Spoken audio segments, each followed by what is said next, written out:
With all the upcoming skins, along with the portraits to the recoil effects of M6 Prime, this update has surely brought a lot of changes with it. Hi guys, Kazuki here, and in this video we will be unpacking everything that came with patch note 1.9.28. So what's the wait for? Let's dive in. Let's start the video off with all the hero adjustments. First on the list is Fanny, receiving an adjustment. In this patch, Fanny received adjustments to balance her high skill ceiling and improve her overall effectiveness. The developers addressed an issue with her ultimate while also tweaking her damage output to reflect her current win rate. For skill 1, its damage has been slightly increased. It now deals 20 more damage in the early game and 5 more in the late game. The total physical attack is also up by 5%, giving Fanny more power in her primary attack. Her ultimate has been adjusted to fix the issue where using it during flight would unintentionally trigger skill 1. Additionally, the extra physical attack bonus has been reduced by 40%.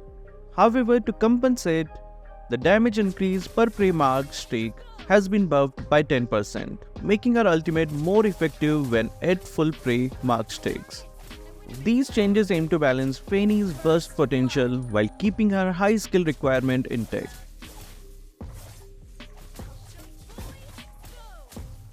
In this update, Vale receives a buff to compensate for the recent adjustment to his airborne duration, enhancing his damage and utility. For skill 2, its damage has been increased, now dealing 50 less in the early game and 100 more in the late game. The total magic power is up by 40%. Additionally, the cooldown has been reduced from a flat 10 seconds to 10 to 8 seconds, allowing Vale to use the skill more frequently as the game progresses. His ultimate also gets a buff, with the explosion delay reduced from 1.6 seconds to 1 second. Furthermore, the pulling strength of his ultimate has been significantly increased, improving its CC effectiveness. Aurora receives a slight nerf to reduce her crowd control frequency. Specifically, her skill 2 cooldown has been increased by 1 second in the early game and late game, reducing how often she can use her control abilities. On the other hand, Xavier gets a buff to improve his close range combat and self-protection. The force wing of his skill 2 has been reduced, allowing him to execute his combos more quickly. Additionally, the base and extra damage of skill 2 have been increased by 20 in the early game and 40 in the late game. The total magic power is also up by 5%, giving Xavier more burst potential when fighting up close. Lunox is receiving a nerf to limit her casting frequency as her performance after recent adjustments has exceeded expectations. Both skill 1 Starlight Pulse and Chaos Assault have had their cooldown increased by 1 second, reducing how often she can use these abilities. Additionally, her ultimate, Power of Order Brilliance, has also been nerfed. The cooldown has been increased by 15 seconds in the early game and 8 seconds in the late game. The damage reduced by 100 in the early game and 175 in the late game. The total magic power is reduced by 55. However, a new effect has been added, allowing the skill to deal 100% extra damage to minions. Argus receives a nerf that focuses on reducing his skill damage and energy gain, encouraging him to rely more on wielding the meteoric sword for effectiveness.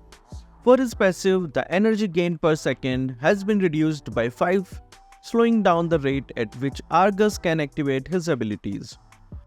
The shadow in my heart is deeper than the abyss. Skill 2 has seen a significant damage reduction, with its base damage dropping by 280 in the early game and 160 in the late game, making it impactful in skirmishes. Similarly, skill 3's damage has been reduced by 100 in the early game and 150 in the late game, and curbing Argus's burst potential.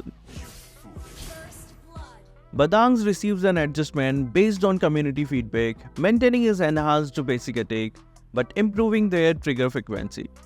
For his passive, a new effect has been added where both skill cast and basic attacks can now stake Chivalry Fist, allowing him to trigger his enhanced attacks more frequently. However, the stun duration has been slightly reduced by 0.2 seconds, making his crowd control a bit shorter.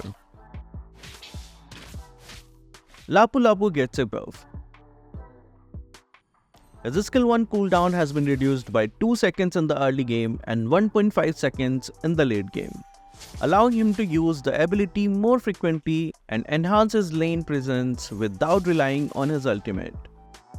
Similarly, Hilda's skill 2 has also had its cooldown reduced by 2 seconds in the early game and 1.5 seconds in the late game, giving her more opportunity to harass and sustain in the laning phase. Fredrin gets a buff with his ultimate cooldown reduced by 1 second in the early game and his hybrid defense increase boosted by 10 in the early and late game, improving his survivability and making him more impactful in fights. Karina also sees a buff, with her passive's base true damage increased by 50, giving her more early game damage potential and a strong start in matches. On the other hand, Ruby has been slightly nerfed in terms of survivability. Her passive's hybrid defense increase has been reduced from 9 plus 1.8 multiply hero level to 7.5 plus 1.5 multiply hero level, making her a bit less durable, especially in the later stages of the game. Brody receives a buff to increase his late game damage. His physical attack growth has been increased by 2, giving him stronger scaling as the mage progresses. Ling is being nerfed due to his high late game damage output. His physical attack growth has been reduced by 2.25, limiting his damage potential as the game goes on. Additionally, his ultimate has been adjusted by slightly increasing the radius of the sword-filled center, making it harder to dodge but slightly reducing its precision. Alice receives a slight nerf to her mana pool. Her base mana pool has been reduced by 50 and her mana growth per level decreased by 10, slightly limiting her resources in extended fights. On the other hand, Farsa is getting a buff to improve her early and mid-game performance. The mana cost of her skill 2 has been reduced from 80 to 120 and 50 to 80, making it more efficient for her to use frequently. Additionally, the cooldown of her skill 4 has been streamlined to 23 seconds at all levels, down from 30 to 23 seconds, allowing her to use it more consistently throughout the game. Chip receives a nerf aimed at reducing his overall survivability and damage output. His base HP has been lowered by 100 and his physical defense growth has been reduced from 7.2 to 5.5, making him less tanky as the game progresses. Clint has been nerfed. His physical attack growth has been decreased by 2. Phoebus also sees a nerf due to his strong performance in both tournaments and ranked play. The cooldown of his skill 1 has been increased from a flat 4 seconds to 6 to 4 seconds, making him less effective in the early laning phase. Yuzong gets a buff to improve his control.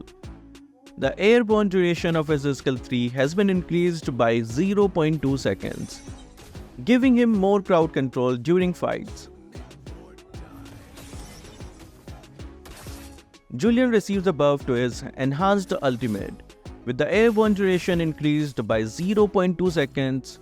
This gives him more control over enemies during key moments in fights. Guinevere also gets a buff aimed at improving the fluidity of her skill combos.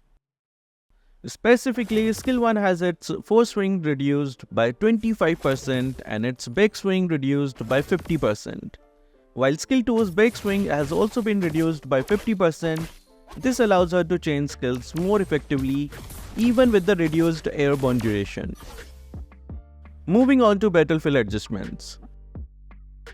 Starting with turret mechanics, when no enemy minions are within range, the turret's damage reduction is now significantly increased. This change will make it harder to destroy turrets without the help of minions, encouraging players to manage waves more strategically during sieges.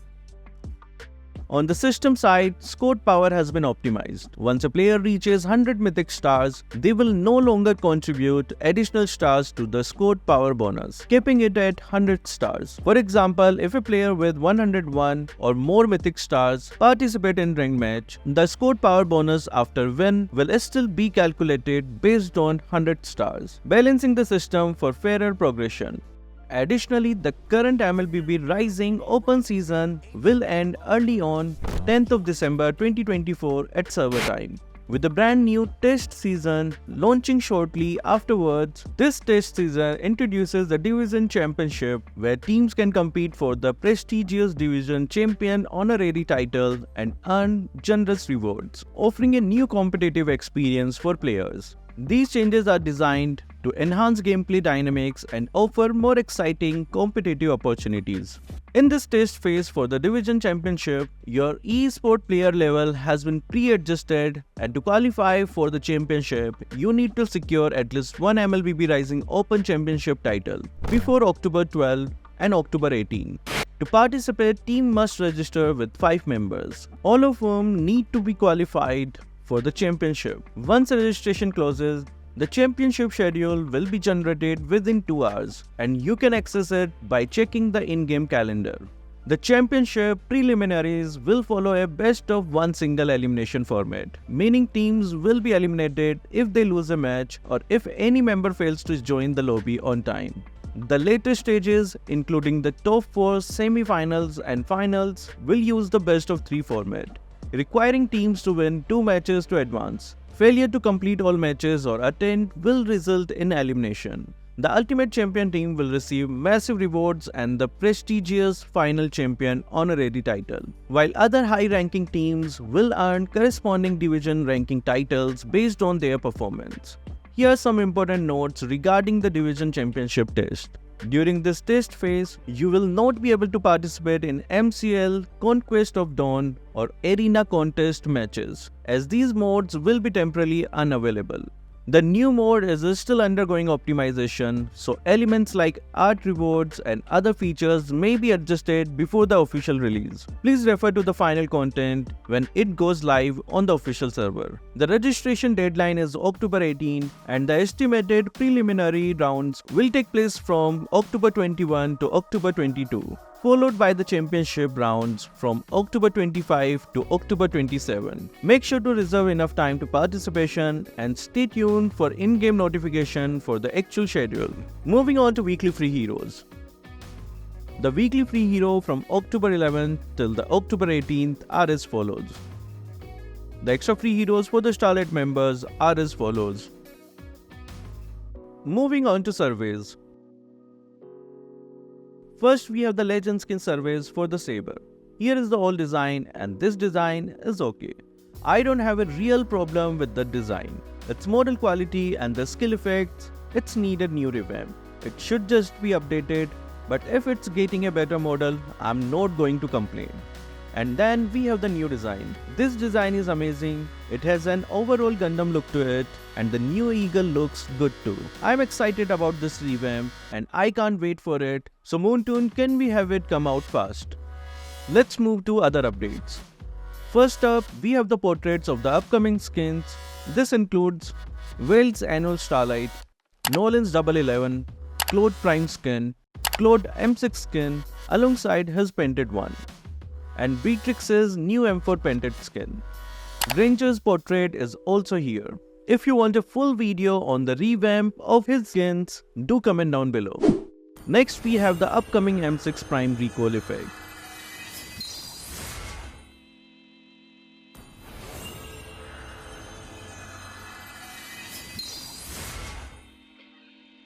Then the M6 spawn effect is also here,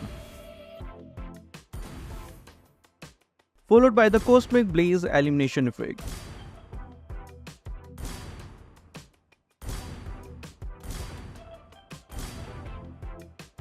The Nolan Double 11 movement action finally has some visual effect.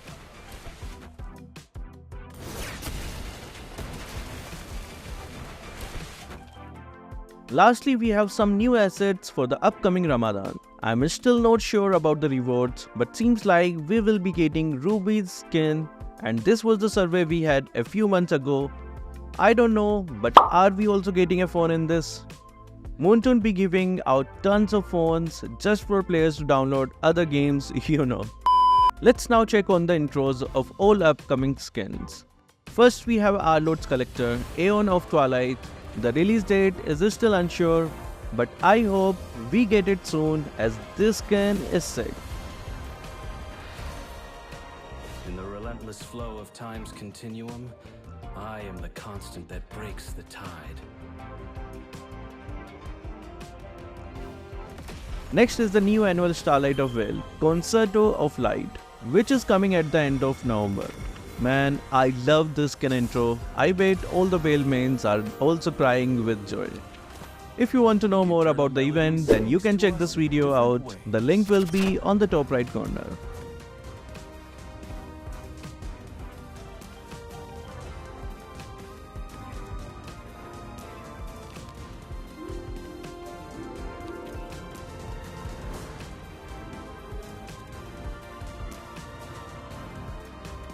Bakshia M6 Pass skin, Dauntless Shield is also here.